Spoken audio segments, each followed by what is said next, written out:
Hello dear friends, कैसे हैं आप सब। आई होप कि सारे स्टूडेंट बहुत ही अच्छे होंगे। स्वागत है आप सभी का अपना प्यारा सा यूट्यूब चैनल सफलता एजुकेशन अड्डा में। मेरे डियर फ्रेंड्स, आप सभी का एग्ज़ाम 1 तारीख 5 जून से एग्ज़ाम शुरू हो गया है एनटीपीसी का। बहुत सारे स्टूडेंट का एग्ज़ाम हो भी चुका है।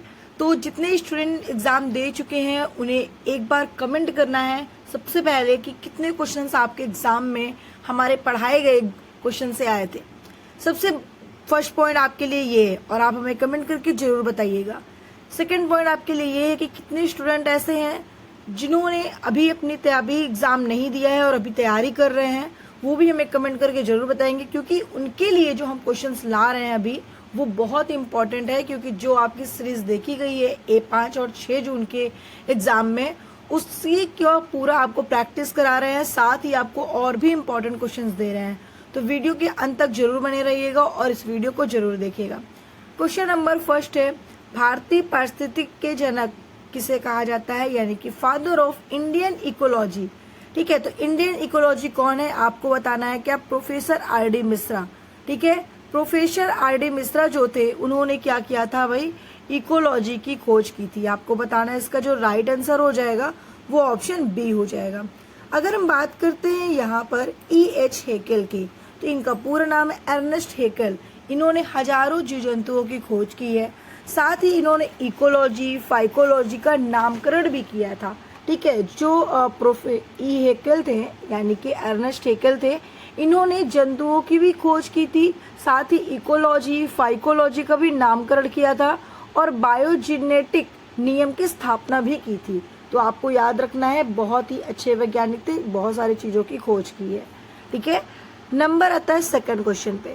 इम्यूनोलॉजी के जनक किसे कहा जाता है? आप सभी को पता है कि अगर हम इम्यूनोलॉजी के जनक की बात करते हैं तो आपका आंसर हो जाएगा एडवर्ड जेनर। एडवर्ड जेनर जिन्होंने इम्यूनोलॉजी की खोज की थी। अगर हम बात करते हैं यहाँ पर गेगर्स और मेंडल की, तो ये इन्होंने आनुवांशिकता की खोज की थी। ठीक है, आनुवांशिकता की खोज की थी। मटर के पौधे पर इन्होंने प्रैक्टिकल किया था गेगर्स और मेंडल ने। थर्ड पॉइंट आता है फ्रांसिस गैल्टन। फ्रांसिस गैल्टन की बात करें तो इन्होंने भी आनुवांशिकता, सांख्यिकी और मानव बुद्धि के रूप में इन्होंने खोज किया था और मानव सुधार के विचार को भी आगे बढ़ाया था। ठीक है, आगे बढ़ते हैं नेक्स्ट क्वेश्चन पे। नेक्स्ट क्वेश्चन है, किसी विशेष स्थान की वनस्पति को कहा जाता है? Vegetation of particular place is called, क्या कहते हैं? इसमें बहुत सारे स्टूडेंट कंफ्यूज होते हैं कि फ्लोरा होगा कि फोना होगा, है ना। ऐसा पढ़ लेते हैं, ऐप से है और कोई भी आंसर लगा देते हैं, लेकिन आपको कोई भी आंसर नहीं लगाना है। ठीक है, बहुत ही ध्यान से समझना है, याद रखना है कि इसका राइट आंसर फ्लोरा होगा।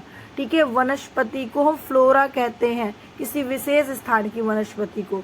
तो राइट आंसर आपका जो हो जाएगा वो ऑप्शन ए हो जाएगा। नेक्स्ट क्वेश्चन है, पर्यावरण की सबसे छोटी क्रियाशील इकाई है। देखिए, पर्यावरण की सबसे छोटी क्रियाशील इकाई की अगर हम बात करते हैं तो आपको बताना है परितंत्र यानी कि इकोसिस्टम। इकोसिस्टम राइट आंसर है, ऑप्शन ए बिल्कुल करेक्ट हो जाएगा। नेक्स्ट क्वेश्चन है, पारिस्थितिकी निम्नलिखित में के बीच में पारस्परिक संबंध का अध्ययन है। तो आपका क्या हो जाएगा, यानी कि आप पारिस्थितिकी का अध्ययन किसके बीच में करते हैं? ठीक है, यानी कि इसमें किसका अध्ययन करते हैं? तो आपको बताना है कि जीव और वातावरण का। इसलिए राइट आंसर क्या हो जाएगा इसका? ऑप्शन ए हो जाएगा। नेक्स्ट क्वेश्चन है आपका, यदि आप घड़ियाल को उनके प्राकृतिक आवास में देखना चाहते हैं तो निम्नलिखित में से किस स्थान पर जाना सबसे सही है? अगर हम बात करते हैं कि घड़ियाल और उनके प्राकृतिक आवास को अगर हम देखना चाहें तो हमें किस स्थान पर जाना चाहिए? तो चंबल नदी पर जाना चाहिए। चंबल नदी पर आपको घड़ियाल को देखने को मिलेगा, उनके प्राकृतिक आवास में देखने को मिलेगा।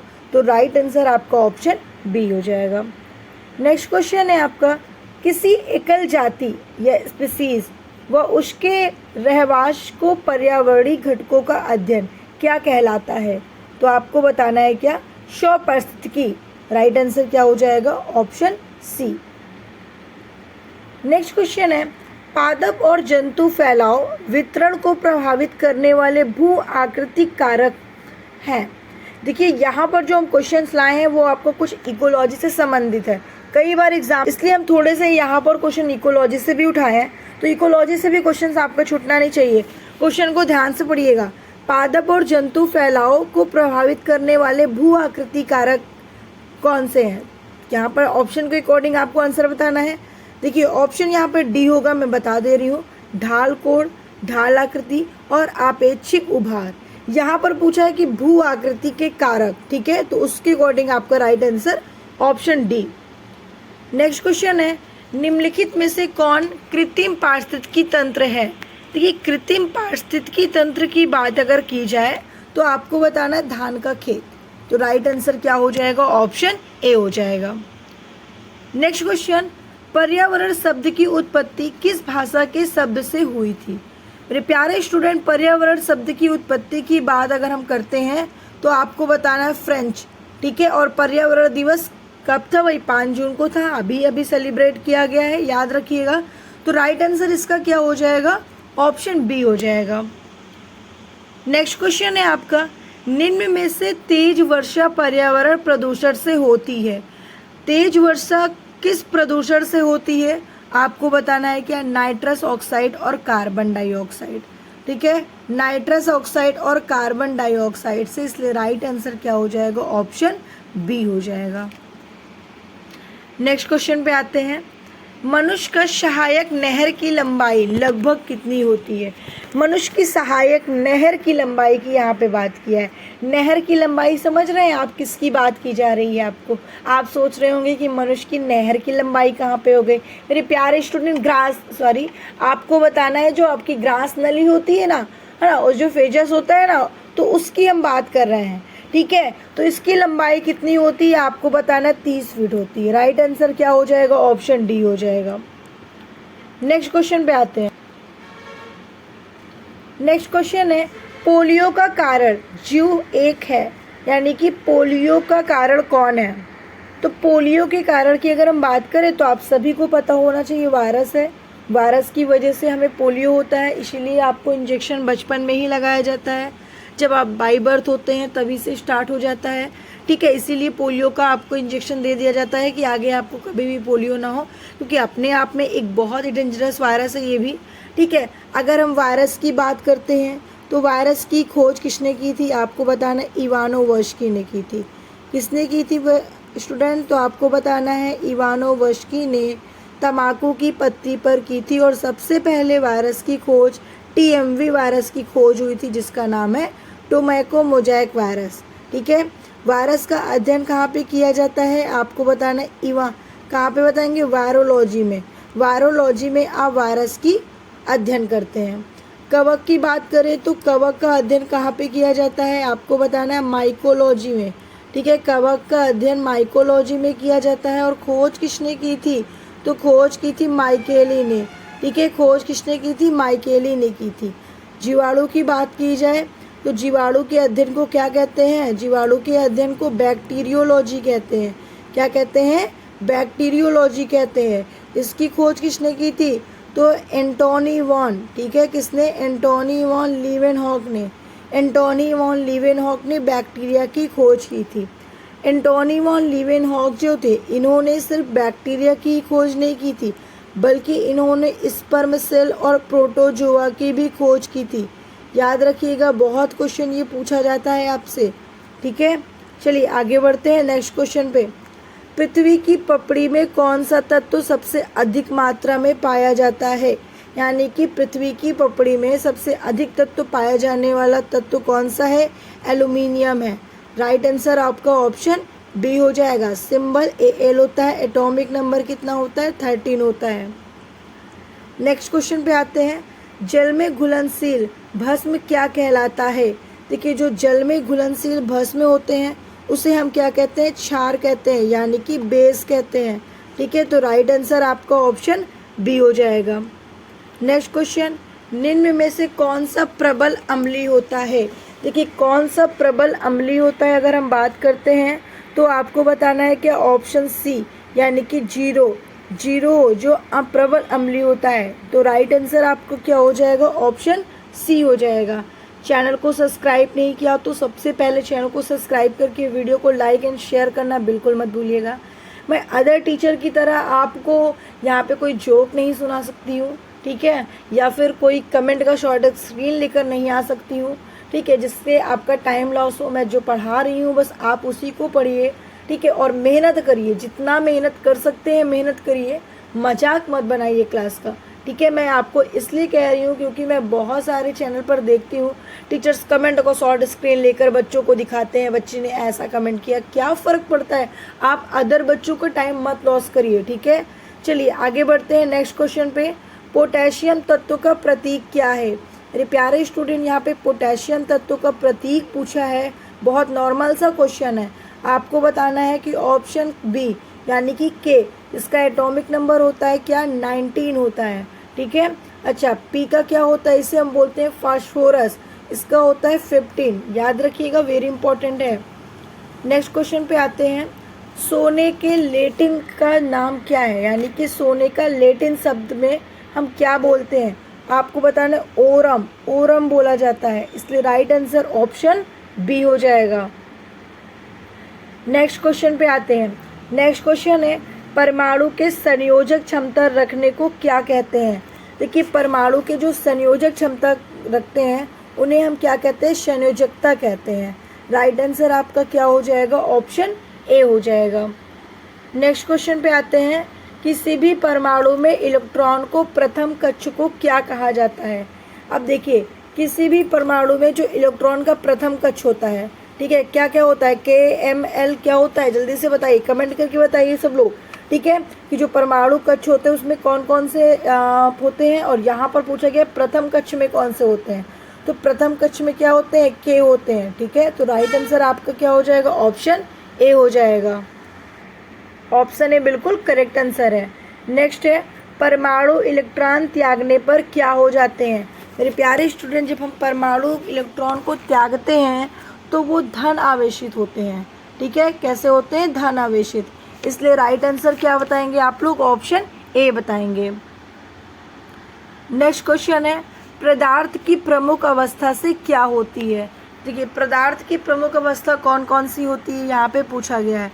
वैसे तो पदार्थ की 5 अवस्था होती है, 3 तो आपके सामने दिया है, ठोस, द्रव, गैस, ठीक है, ठोस, द्रव, गैस, और एक होती है प्लाज्मा, और चौथा होता है क्या होता है भाई, बोस आइंस्टीन, ठीक है। ये जो 5 होते हैं उसमें से जो नेचुरली है वो 3 ज़्यादा आपके एग्जाम में दिए होते हैं, आप इसको ज़्यादा पढ़ते हैं, ठीक है। लेकिन चौथी अवस्था भी आ जाती है, 5वीं बहुत कम लोगों को पता भी होता है, लेकिन 5 अवस्था होती है पदार्थ की, ठीक है। नेक्स्ट क्वेश्चन पे आते हैं। नेक्स्ट क्वेश्चन है आपका, पदार्थ का ठोस से द्रव में बदलने को क्या कहा जाता है। देखिए, जो पदार्थ ठोस से द्रव में बदलता है उसे हम, ठीक है, तो उसे हम क्या कहते हैं, गलन कहते हैं। जो पदार्थ को ठोस से द्रव में बदलने को क्या कहते हैं, गलन कहते हैं। तो राइट आंसर क्या हो जाएगा इसका, ऑप्शन बी बिल्कुल करेक्ट हो जाएगा। नेक्स्ट क्वेश्चन पे आते हैं। मधुमक्खी के जहर में कौन सा अम्ल पाया जाता है। सबसे पहले तो आप लोग बताओ कि मधुमक्खी के जहर में कौन सा अम्ल पाया जाता है। तो जहर में जो अम्ल पाया जाता है वो कौन सा होता है, गंधक होता है, याद रखिएगा, मधुमक्खी के जहर में गंधक पाया जाता है, ठीक है। अच्छा, उसके अलावा अगर हम यहाँ पे बात करते हैं हाइड्रोक्लोरिक एसिड की, इसका सूत्र क्या होता है, HCl होता है, और ये क्या है, ये एक मजबूत एसिड होता है जो हमारे पेट में खासकर गैस्ट्रिक एसिड के रूप में पाया जाता है, ठीक है, और जो हमारे शरीर में पाचन तंत्र में भोजन को तोड़ने में मदद करता है। इसके अलावा ज्वालामुखी गैस, खनिज, समुद्री जल में भी ये पाया जाता है, कौन, हाइड्रोक्लोरिक एसिड, ठीक है। फार्मिक एसिड की बात करें, फार्मिक एसिड किस में पाया जाता है, तो आपको बता देना है भाई कि जो फार्मिक एसिड होता है, ठीक है, वो चींटियाँ, बिच्छू, ठीक है, कीड़ों के डंक में फार्मिक एसिड पाया जाता है, ठीक है। स्पेशली ये अम्ल चींटियों के डंक में जलन पैदा करने वाला होता है। जब चींटी काट लेती है और जलन होता है ना, तो वो फार्मिक एसिड की वजह से ही होता है, ठीक है, याद रखिएगा। नेक्स्ट क्वेश्चन पे आते हैं। द्रव जिस ताप पर उबलता है उसे क्या कहते हैं। तो भाई, द्रव जिस ताप पर उबलता है उसे हम कहते हैं क्या, क्वथनांक कहते हैं। क्या कहते हैं? क्वथनांक कहते हैं। तो राइट आंसर आपका ऑप्शन बी हो जाएगा। ठीक है। अच्छा, नेक्स्ट क्वेश्चन पे आते हैं। नेक्स्ट क्या है? क्रेब्स चक्र की क्रिया किसके अंदर संपन्न होती है? ठीक है। देखिए, क्रेब्स चक्र की क्रिया की बात की जाए तो आपको डायग्राम को देखकर तो आंसर याद ही आ गया होगा। किसका राइट आंसर हो जाएगा? माइटोकॉन्ड्रिया। ठीक है, माइटोकॉन्ड्रिया हो जाएगा। तो राइट आंसर आप लोग को माइटोकॉन्ड्रिया बता देना है। माइटोकॉन्ड्रिया की अगर हम बात करते हैं तो माइटोकॉन्ड्रिया डबल मेम्ब्रेन संरचनाएं वाली होती है, डबल मेम्ब्रेन स्ट्रक्चर वाली संरचनाएं होती हैं। एक आपका इनर मेम्ब्रेन होता है, एक आपका आउटर मेम्ब्रेन होता है। याद रखिएगा, डबल मेम्ब्रेन संरचना होती है। उसके अलावा माइटोकॉन्ड्रिया में जो इनर मेम्ब्रेन होता है उसे हम क्रिस्टी कहते हैं। क्या कहते हैं? क्रिस्टी कहते हैं। ठीक है, याद रखिएगा। अच्छा, उसके अलावा एक मैट्रिक्स होता है क्रिस्टी के अंदर, यानी आउटर मेम्ब्रेन, ठीक है, जो होता है उसके अंदर मैट्रिक्स होता है, और उसी मैट्रिक्स के अंदर आपका राइबोसोम, कुछ ग्रैनुअल्स होते हैं। ठीक है। अच्छा, उसके अलावा यहाँ पर आपको एक चीज़ और याद रखना है। वो क्या है भाई? कि आपके जो दोनों मेम्ब्रेन होते हैं, क्या आउटर मेम्ब्रेन और इनर मेम्ब्रेन, उन दोनों के बीच में जो स्पेस होता है उस स्पेस को हम क्या कहते हैं? इंटर मेम्ब्रेन स्पेस कहते हैं। ठीक है, याद रखिएगा, आउटर मेम्ब्रेन इनर मेम्ब्रेन के बीच के स्पेस को इंटर मेम्ब्रेन स्पेस के नाम से जाना जाता है। और इसमें जो माइटोकॉन्ड्रिया होते हैं उसमें राइबोसोम प्रेजेंट होते हैं। राइबोसोम कहाँ पे पाए जाते हैं? तो मैट्रिक्स के अंदर पाए जाते हैं। याद रखिएगा। ठीक है। अच्छा, उसके अलावा इसमें एटीपी का सिंथेसिस, यानी कि एटीपी का निर्माण भी होता है, और इसीलिए ये एनर्जी प्रोवाइड करता है। याद रखिएगा, माइटोकॉन्ड्रिया को, ठीक है, माइटोकॉन्ड्रिया को हम कोशिका का पावर हाउस भी कहते हैं। ठीक है, अगर आपसे पूछा जाए कि कोशिका का पावर हाउस किसे कहते हैं? माइटोकॉन्ड्रिया को। कोशिका का ऊर्जा ग्रह, कोशिका का शक्ति ग्रह किसे कहते हैं? तो माइटोकॉन्ड्रिया को। माइटोकॉन्ड्रिया को और किस नाम से जानते हैं? तो आपको बताना है क्या? बायोप्लास्ट। क्या बताएंगे? बायोप्लास्ट के नाम से जाना जाता है। इसकी खोज किसने की थी? ठीक है, माइटोकॉन्ड्रिया की खोज किसने की थी? तो आप लोग क्या बताएंगे भाई? माइटोकॉन्ड्रिया की जो खोज की थी वो कोलिकर ने की थी। किसने की थी? कोलिकर ने। माइटोकॉन्ड्रिया का नामकरण किसने किया था? अगर आपसे ये पूछा जाए तो आप लोग क्या बताएंगे? माइटोकॉन्ड्रिया का नामकरण किसने किया था? कमेंट करिए जल्दी से। तो सी बेंडा ने। ठीक है, बहुत ही इंपॉर्टेंट है, स्टूडेंट कंफ्यूज मत होइएगा। एक सी बेंडा थे जिन्होंने माइटोकॉन्ड्रिया नाम दिया था कि ये माइटोकॉन्ड्रिया है। इसे हिंदी में सूत्र कणिका कहा जाता है, और कोलिकर ने इसकी खोज की थी। ठीक है, याद रखेंगे आप लोग, बहुत ही इंपॉर्टेंट पॉइंट मैंने आपको बताया है। नेक्स्ट क्वेश्चन पे आते हैं। किसमें ऑक्सीकरण के द्वारा उत्पन्न ऊर्जा को श्वसन कहलाता है? भाई ऑप्शन यहाँ पर है आपका ऑप्शन ए। राइट आंसर आपका हो जाएगा ऑप्शन ए, ग्लूकोज। ठीक है, ग्लूकोज आपका राइट आंसर हो जाएगा। यहाँ पे पूछे ऑक्सीकरण के द्वारा उत्पन्न ऊर्जा को श्वसन कहते हैं, तो किसके ऑक्सीकरण के द्वारा? ग्लूकोज के। राइट आंसर ऑप्शन ए हो जाएगा। ठीक है, श्वसन जीवों में 24 घंटे चलने वाली क्रिया होती है, और ये दो प्रकार की होती है, ऑक्सी और अनॉक्सी। ठीक है, आगे बढ़ते हैं। अपघटन क्रिया को क्या कहा जाता है? देखिए, अपघटन क्रिया को हम क्या कहते हैं? तो अपघटन क्रिया को पदार्थ का सरल में टूटना, इसे अपघटन क्रिया कहते हैं। राइट आंसर आपका ऑप्शन बी बिल्कुल करेक्ट आंसर हो जाएगा। नेक्स्ट क्वेश्चन पे आते हैं। नेक्स्ट क्वेश्चन है, ऊष्मा उत्पन्न होती है। देखिए, ऊष्मा उत्पन्न होती है किस क्रिया में होती है? ऊष्मा क्षेपी क्रिया में होती है। तो राइट आंसर आप लोग ऑप्शन ए बताएंगे। ऑप्शन ए बिल्कुल करेक्ट आंसर है। नेक्स्ट क्वेश्चन पे आते हैं। नेक्स्ट क्वेश्चन, धातुओं के प्रमुख गुण होते हैं। देखिए, धातुओं के प्रमुख गुण कौन से होते हैं? तो आपको बताना है कि तान्यता, आघात वर्धनीयता, ताप चालकता, ये सारे धातुओं के प्रमुख गुण हैं। तो आपका राइट आंसर क्या हो जाएगा? ऑप्शन डी हो जाएगा। नेक्स्ट क्वेश्चन, तांबे के प्रमुख अयस्क को कहते हैं। देखिए, तांबे के जो प्रमुख अयस्क होते हैं उसे हम क्या कहते हैं? तो आप लोग को बताना है कि मेलेकाइट। ठीक है, मेलेकाइट कहा जाता है। तांबे के प्रमुख अयस्क को मेलेकाइट कहते हैं। Right answer option A. Next question है, लिमोनाइट किस धातु के अयस्क के मिलकर बना है? ठीक है, लिमोनाइट की जब बात आती है तो आपको याद रख लेना है कि लोहा, लिमोनाइट से लोहा से मिलकर बना हुआ है। तो राइट आंसर ऑप्शन बी हो जाएगा। ठीक है, लोहा यानी कि आयरन, Fe, एटॉमिक नंबर 26। ठीक है, चलिए आगे बढ़ते हैं नेक्स्ट क्वेश्चन पे। डलवा लोहे की विशेषता क्या है? भाई डलवा जो लोहा होता है उसकी विशेषता की बात करोगे तो वो भंगुरता होता है। ठीक है, तो राइट आंसर आपका क्या हो जाएगा? ऑप्शन बी हो जाएगा। क्वेश्चन नंबर हम बात करते हैं 35 की। स्टील में विशेषता प्रदान करने के लिए उसमें कौन सी धातु मिलाई जाती है? तो देखिए, स्टील में जो विशेषता प्रदान करने के लिए धातु मिलाई जाती है वो कौन सी धातु है? तो भाई आपको बता देना है कि निकिल, टंगस्टन, मैग्नीज, ये सभी धातु को मिलाई जाती है। क्या इसका राइट आंसर है? जल्दी से कमेंट करिए सब लोग। तो आपको बताना है, बिल्कुल करेक्ट आंसर है। निकिल भी होता है, टंगस्टन भी होता है, मैग्नीज भी होता है, क्रोमियम भी होता है। ठीक है, और साथ ही साथ वैनेडियम भी होता है। इसमें कई धातु मिलाए जाते हैं इसकी विशेषता को प्रदान करने के लिए। ठीक है, जिससे कि वो ताकत, कठोरता प्राप्त हो। ठीक है, आगे बढ़ते हैं। सिक्के बनाने की किस धातु में तांबे के साथ अन्य धातु को भी मिलाया जाता है? जब सिक्का बनाया जाता है तो उसमें कौन सी धातु तो मिलाई जाती है? ठीक है, धातु में तांबे के साथ अन्य धातु और कौन सा होता है? तांबे तो मिलता ही है, उसके अलावा कौन सा धातु होता है? आपको बताना है टी। तो राइट आंसर आ जाएगा ऑप्शन ए। नेक्स्ट क्वेश्चन है, कंप्यूटर चिप बनाने को किस काम में लिया जाता है? देखिए, कंप्यूटर चिप जब बनाते हैं तो उसमें हम किसका यूज करते हैं? सिलिकॉन का यूज करते हैं। तो राइट आंसर ऑप्शन ए हो जाएगा। नेक्स्ट क्वेश्चन पे आते हैं। नेक्स्ट क्वेश्चन है आपका, बर्तनों की सफाई के लिए किस रसायन पदार्थ का उपयोग किया जाता है?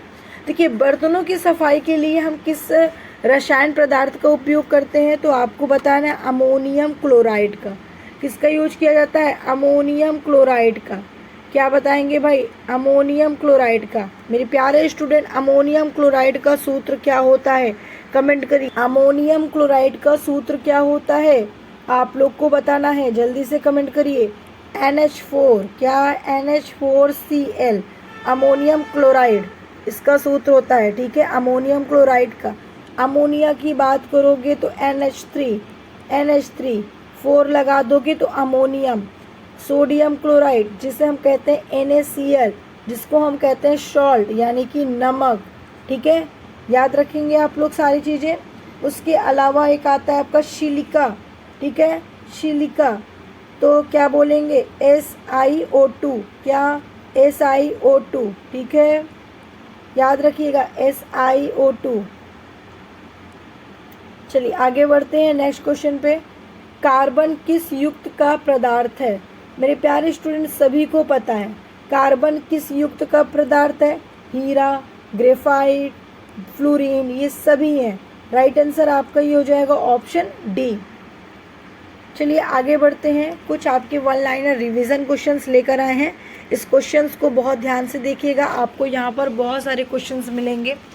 क्वेश्चन नंबर फर्स्ट, सबसे कठोर पदार्थ कौन सा होता है?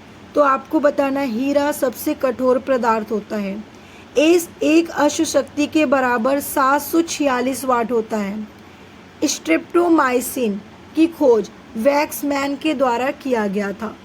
अणु की कृत्रिम विभाजन फर्मी ने किया था। ये आपको 4 क्वेश्चन स्पेशलिस्ट याद रखने हैं। आगे बढ़ते हैं। हाइड्रोजन की खोज केवेंडिश ने की थी। गुणसूत्रों में विभाजन ना होकर जो कोशिका विभाजन होता है उसे हम आसूत्रीय विभाजन यानी कि इमाइटोसिस के नाम से जानते हैं। नेक्स्ट है, आयनोस्फीयर की ऊंचाई 100 किलोमीटर होती है। नेत्र पर प्रकाश की मात्रा का नियमन उपतारा होता है। नेक्स्ट क्वेश्चन पे आते हैं। मानव शरीर की सबसे छोटी हड्डी स्टेपीज होती है और ये कान में पाई जाती है। सबसे छोटी मसल्स भी कान में होती है, स्टेपीडियस के नाम से। सबसे लंबी हड्डी फीमर होती है, ठीक है, या बड़ी हड्डी या लंबी हड्डी फीमर होती है जो जांघ में पाई जाती है। टीबिया नामक हड्डी आपके टांग में होती है जो पतली भी होती है। मांसपेशी को हड्डी से जोड़ने वाले टिश्यू यानी कि ऊतक को हम क्या कहते हैं? टेंडन कहते हैं, जो मसल्स और बोन्स को जोड़ती है। आगे बढ़ते हैं। सबसे बड़ी आँख किस स्तनधारी प्राणी की है? तो सबसे बड़ी आँख जो होती है वो आपके हॉर्स यानी कि घोड़े की होती है। कार्बन डाइऑक्साइड के उत्सर्जन में सर्वाधिक योगदान करने वाला देश चीन ही हो सकता है, उसके अलावा कोई हो भी नहीं सकता, ठीक है, याद रखिएगा। किस उद्योग में अभ्रक कच्चे माल के रूप में प्रयुक्त होता है? तो कच्चे माल के रूप में कौन सा प्रयोग होता है? विद्युत उद्योग, राइट आंसर है आपका। विद्युत ब्रश का आविष्कार हेनरी सीले ने की थी। नेक्स्ट है, प्रेशर कुकर में खाना जल्दी पक जाता है, क्यों भाई? क्योंकि उसमें दाब ज़्यादा लगता है, प्रेशर जल्दी लगता है। दाब बढ़ाने पर जल का क्वथनांक क्या हो जाता है? बढ़ जाता है। प्रत्येक क्रिया के बराबर व विपरीत दिशा में एक प्रतिक्रिया होती है, या न्यूटन का कौन सा नियम है? बात को समझिएगा। प्रत्येक क्रिया के बराबर व विपरीत दिशा में एक प्रतिक्रिया होती है, जो न्यूटन का तीसरा नियम होता है।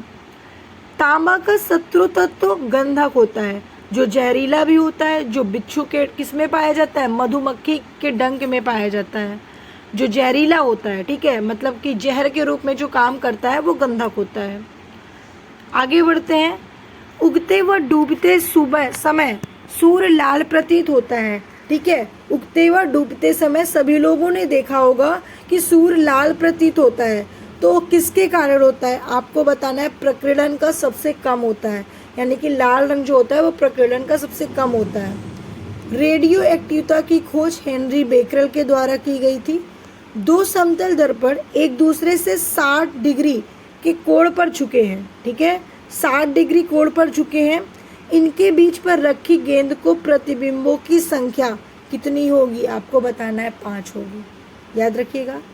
नेक्स्ट क्वेश्चन, पानी के अंदर हवा का एक बुलबुला किस तरह बर्ताव करता है? तो एक अवतल लेंस की तरह, ठीक है, राइट आंसर आपका हो जाएगा एक अवतल लेंस। नेक्स्ट है, इकाइयों की समस्त व्यवस्था में किस इकाई की मात्रा समान होती है? तो विशिष्ट गुरुत्व की मात्रा समान होती है। यदि कोई मनुष्य समतल दर्पण की ओर 4 मीटर प्रति सेकंड की चाल से चल रहा है, तो दर्पण में मनुष्य का जो प्रतिबिंब की चाल होगी वो कितनी होगी? 8 मीटर प्रति सेकंड होगी, ठीक है, याद रखिएगा। ऐसे क्वेश्चंस आपके फिजिक्स में पूछे जा सकते हैं। कार, ट्रक और बस में ड्राइवर की सीट के बगल में कौन सा दर्पण लगा होता है? आप लोग हमेशा ट्रेवल करते हो बस, कार में, और आपको ये भी पता होना चाहिए कि वहाँ पे जो मिरर लगा होता है वो उत्तल दर्पण होता है, ठीक है। लास्ट क्वेश्चन आपके लिए है, जो आप सभी को इसका आंसर देना है। मैं उम्मीद करती हूँ कि मुझे इसका आंसर 90% स्टूडेंट देखेंगे। जितने लोग भी वीडियो देख रहे हैं इसका आंसर जरूर देंगे। सीरम रक्त से भिन्न होता है क्योंकि इसमें किसकी कमी होती है? आपका राइट आंसर क्या है? आप सभी लोग कमेंट करके हमें ज़रूर बताइएगा। देन हम फिर मिलते हैं नेक्स्ट क्लास में, नेक्स्ट क्लास के साथ। आज के लिए अपनी क्लास को यहीं पे समाप्त करते हैं, और अपनी तैयारी आप लोग जोरों से करिए, जितनी मेहनत कर सकते हैं उतनी मेहनत करिए।